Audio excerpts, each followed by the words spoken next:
ഇതാരുടേതാ? കണ്ണട വടി. അത് ഞാൻ പറയാം, പറഞ്ഞുതരാം. ശ്രദ്ധിച്ചു കേൾക്കൂ. നമ്മുടെയൊക്കെ സ്വാർത്ഥ ജടിലമായ ജീവിതത്തെപ്പറ്റി കുറച്ചു ദിവസമായി ഞാൻ ആലോചിച്ചു പോവുകയാണ്. വീട്, ഭാര്യ, കുടുംബം, അങ്ങനെ സങ്കുചിതമായ ഒരു ലോകം മാത്രമേ നാം വിഭാവനം ചെയ്യുന്നു. മറ്റുള്ളവർക്ക് വേണ്ടി എന്തെങ്കിലും ഒരു നന്മ ചെയ്യാൻ നാം ശ്രമിക്കാറുണ്ടോ? ഈ വടിയും ഗ്ലാസും കൊണ്ടാണോ ഗോവിന്ദേട്ടൻ നന്മ ചെയ്യാൻ പോകുന്നത്? നിനക്ക് തമാശയാണല്ലേ? ശോഭെ, ഞാൻ ഈയിടെ ഒരു അന്ധവിദ്യാലയം സന്ദർശിക്കുകയുണ്ടായി. എന്റെ മനസ്സുരുകിപ്പോയി. കണ്ണടയും വാക്കിംഗ് സ്റ്റിക്കും അവിടുത്തെ ഒരു അന്തേവാസിക്ക് കൊടുക്കാനുള്ളതാണ്. മനസ്സുരുകിയിട്ടും ഇത്രയല്ലേ ചെയ്യാൻ തോന്നിയുള്ളൂ? അല്ല, ഇനി അങ്ങോട്ട് ഞാൻ ഓരോരുത്തർക്കും ഓരോന്ന് കൊടുക്കാൻ പോവാണ്. ഉള്ള കാശ് മുഴുവൻ വടിയും കണ്ണാടിയും വാങ്ങിയിട്ട് എന്നെ കഷ്ടത്തിലാക്കാനാണോ പരിപാടി? അല്ലല്ല, ഇത് വാങ്ങാനുള്ള പണം ഇന്നു മുതൽ ഞാൻ ഓവർ ടൈം ജോലി ചെയ്തുണ്ടാക്കും.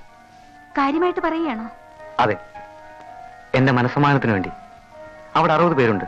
60 ദിവസമെങ്കിലും ഞാൻ ഓവർ ടൈം ചെയ്യേണ്ടി വരും. ഇതൊരു നേർച്ചയാണ്. ഇല്ലെങ്കിൽ തല മൊട്ടയടിക്കേണ്ടി വരും. എന്റെ വിജയത്തിന് വേണ്ടി നീ എന്നെ അനുഗ്രഹിക്കണം.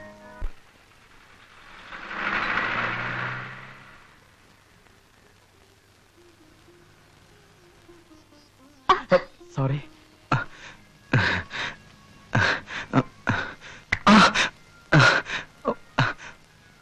ആരാ അടിച്ചത്?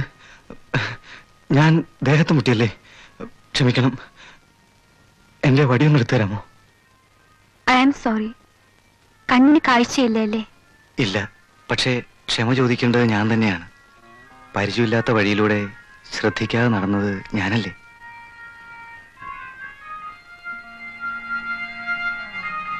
എവിടേക്കാ പോകേണ്ടത്? അത് എനിക്ക് തന്നെ അറിയില്ല. ഒരു കൂട്ടുകാരനെ തേടി ഈ നാട്ടിൽ വന്നതാ. അയാളൊരു ജോലി വാങ്ങിത്തരാമെന്ന് പറഞ്ഞു. പക്ഷേ ഇവിടെ വന്നപ്പോ അയാൾ നാട്ടിൽ പോയിരിക്കുക. അതുവരെ താമസിക്കാൻ ഒരിടം തേടി ഇറങ്ങിയതാ. വേദനിച്ചു? സാരമില്ല സഹോദരി, ഞാൻ പോട്ടെ. കൂട്ടുകാരൻ വരുന്നത് വരെ നിങ്ങൾക്ക് എന്റെ വീട്ടിൽ താമസിച്ചാൽ പോരെ? വേണ്ട, ഈ കണ്ണുകൊട്ടൻ എന്തിനു നിങ്ങൾക്കൊരു ശല്യമാവണം? അങ്ങനൊന്നും പറയരുത്. ഞാൻ ചെയ്ത തെറ്റിന് പ്രായച്ചിത്തം ചെയ്യാൻ എനിക്കൊരവസരം തന്നൂടെ? വരൂന്നേ. വീട്ടുകാർ അതൊക്കെ ഞാൻ നോയിക്കോളാം. വരൂന്നേ.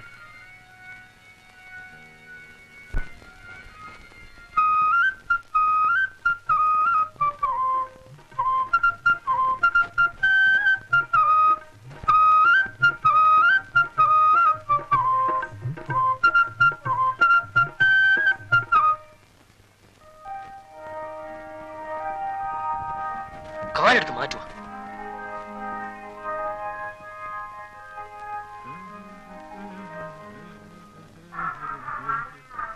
സലാം.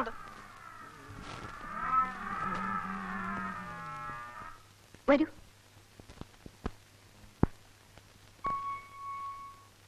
പതുക്കെ. അച്ഛാ, ഈ പാവത്തിന് കണ്ണ് കണ്ടൂടാ. കഷ്ടം തോന്നി ഞാൻ ഇങ്ങോട്ട് കൊണ്ടുപോന്നു.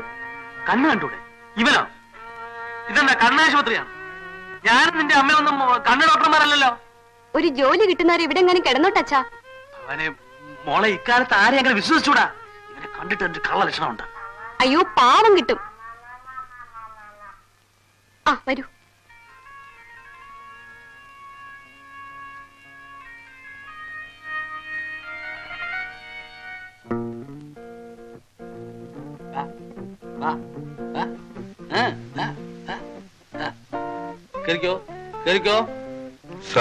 നിന്നെ പോലുള്ള അലവലാദികളെ താമസിപ്പിക്കാൻ മേജർ നായ ഒരു സത്രം തുടങ്ങിയിട്ടുണ്ട്. അകത്ത് കയറിപ്പോടോ. സാർ, ഞാൻ മിണ്ടരുത്. കയറിപ്പോടോ അകത്ത്. സത്രം തുടങ്ങിയ വിവരം ഞാൻ അറിഞ്ഞില്ല. കറിയാച്ചന്റെ വീട് ഈ റോഡിലാണ്. കറിയാച്ചൻ ചത്തു. ഇതെന്താ പോസ്റ്റ് ഓഫീസാണോ? You get out from here. കിളവന് പ്രാന്ത. അച്ഛനാ പ്രാന്ത്. അപ്പൂപ്പൻ എന്നെ അനുഗ്രഹിക്കണം. അപ്പൂപ്പനാണെന്ന് എങ്ങനെ മനസ്സിലായി? ആരെങ്കിലും എന്റെ അടുത്തോട്ട് വന്നാൽ ഉള്ളിന്റെ ഉള്ളിൽ നിന്ന് ഏതോ ഒരു ശക്തി എന്നോട് വിളിച്ചു പറയും. അപ്പോ മുതിർന്നവരെ ബഹുമാനിക്കാൻ അറിയാവുന്ന ചെറുപ്പക്കാരെ ഇപ്പോഴും ഉണ്ടില്ലേ മോളെ? കാഴ്ചയില്ല അപ്പൂപ്പ. കാശ് ഞാൻ ചോദിച്ചില്ലല്ലോ. എന്തിനാ കാശ്? പാവം, അപ്പൂപ്പന് ശ്രവണശക്തിയില്ല. നല്ല മനുഷ്യരെ ദൈവം എന്തിനിങ്ങനെ ശിക്ഷിക്കുന്നു? കണ്ണ് കാണാൻ വയ്യാത്ത ആളാ അപ്പൂപ്പ. ഞാനിങ്ങി കൊണ്ടുപോകും. ഇവിടെ ഉള്ളവർക്ക് ആർക്കും ചെവി കേട്ടൂടാ. ഉറക്കം പറയണം കേട്ടോ.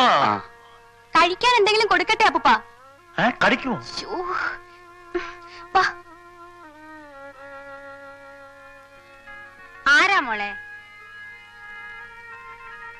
മീനുവിന്റെ അമ്മയല്ലേ? ആ. അമ്മയുടെ എല്ലാ ഐശ്വര്യവും സൽസ്വഭാവമാണ് മീനുവിന് കിട്ടിയിട്ടുള്ളത്. അമ്മ അടുത്തെത്തുന്നതിന് മുൻപ് വാത്സല്യം നിറഞ്ഞൊരു കാറ്റ് ഇങ്ങോട്ട് വീശുകയുണ്ടായി. ഞാനൊരു കണ്ണുകൂട്ടനാണ്.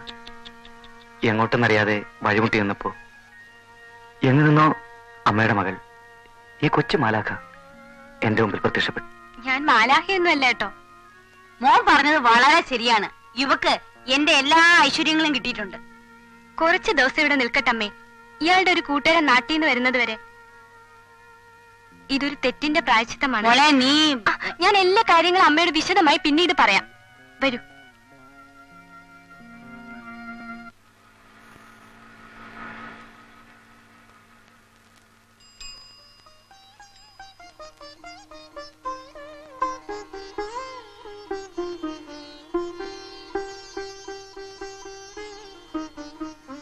ഇതെങ്ങനെ ശരിയായി?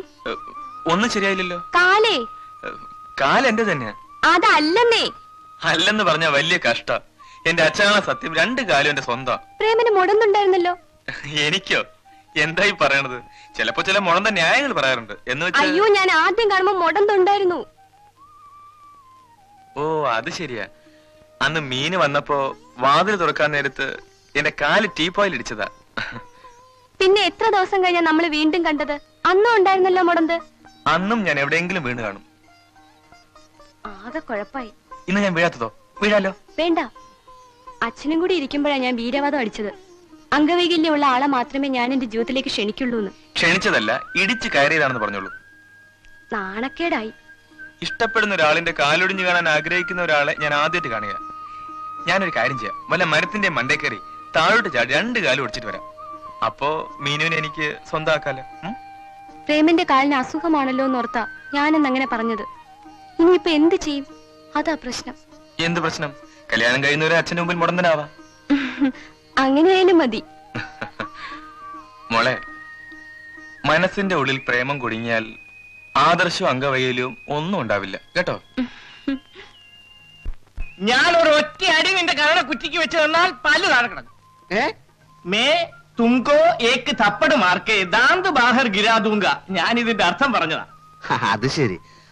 അപ്പോ ഏക്ക് തപ്പട് മാർന്ന് പറഞ്ഞാൽ എന്താ? കരണ കുറ്റിക്ക് അടി. ഏക്ക് തപ്പടുമാർ കരണക്കുറ്റിക്കടി, ഏക്ക് തപ്പടുമാർ കരണക്കുറ്റിക്കടി, ഏക്ക് തപ്പടുമാർ കരണക്കുറ്റിക്കടി. ഇനി പൊതുവായിട്ടുള്ള ചില ഹിന്ദികൾ സംശയങ്ങൾ ചോദിച്ചോട്ടെ മാസ്റ്റർ? ചോദിച്ചോളൂ. ഈ സ്നേഹം, പ്രേമം എന്നൊക്കെ ഉള്ളതിന് ഹിന്ദിയിൽ എന്താ പറയാ മാഷെ? പ്യാർ, മൊഹബത്ത്. പാർ പാർ പാർ. പാറല്ല, പ്യാർ പ്യാർ പ്യാർ. പ്യാർ മനസ്സിലായി. അപ്പോ ഞാൻ നിന്നെ പ്രേമിക്കുന്നു എന്ന് ഹിന്ദിയിൽ എങ്ങനെയാ പറയാ? ആരോട് പറയാനാ? ആരോടും പറയാനല്ല, വെറുതെ ഒന്ന് അറിഞ്ഞിരിക്കാലോ. ഞാൻ നിന്നെ പ്രേമിക്കുന്നു. മേ തുംസേ പ്യാർ കർത്താ ഹൂം. മേ തുസേ? ഓ, മേ തുസേ അല്ല, മേ തുംസേ പ്യാർ കർത്താ ഹൂം. മേ തുംസേ പ്യാർ കർത്താ ഹൂം. मैं तुमसे प्यार करता हूँ.